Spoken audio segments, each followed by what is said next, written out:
I know you've heard of DEI, but have you heard of MWBE? My name is Charles Blaney, and this is Texas Tomorrow.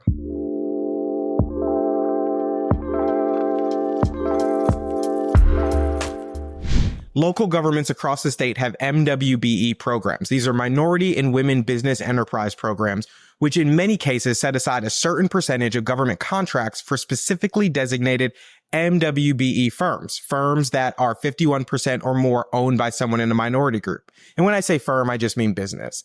And so the owners can go to the city, county, school district, or state and get an MWBE designation, which puts them in a special category for bid competition.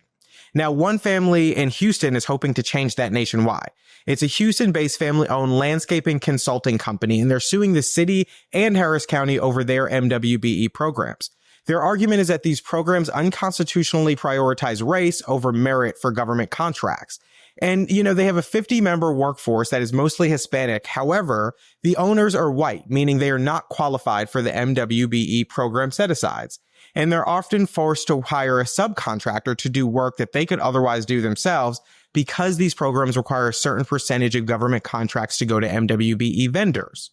So to accommodate that, many primary vendors will subcontract work to fulfill the contract requirements.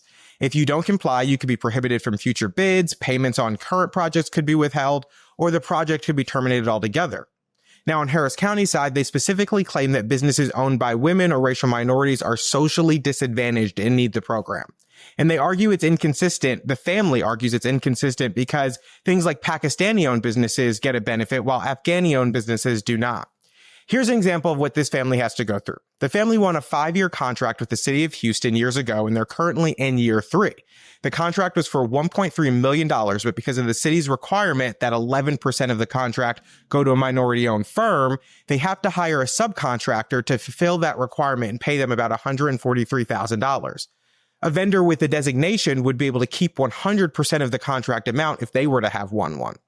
Meaning that just because this company is owned by 2 white individuals, and despite the fact that they have a full workforce of Hispanic individuals, they cannot benefit from that added bonus because of arbitrary requirements levied by government.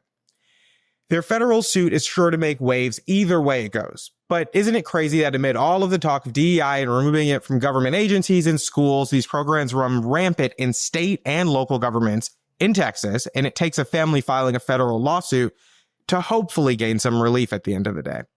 This is something that could be addressed at the state or local level and shouldn't require a federal lawsuit to do so, even if you don't take issue with the program overall, which you should because it does have many issues and distorts the market and all of those things. At the end of the day, isn't it going against its own purpose by punishing a business that is creating economic opportunity for the same racial minorities that these programs are supposed to be helping? Makes you think that it's not actually about its stated goal, but it's instead something else entirely. Thanks for tuning into this week's episode of Texas Tomorrow. Please like, share, comment, and let us know if there's something going on in your neighborhood that you'd like us to talk about.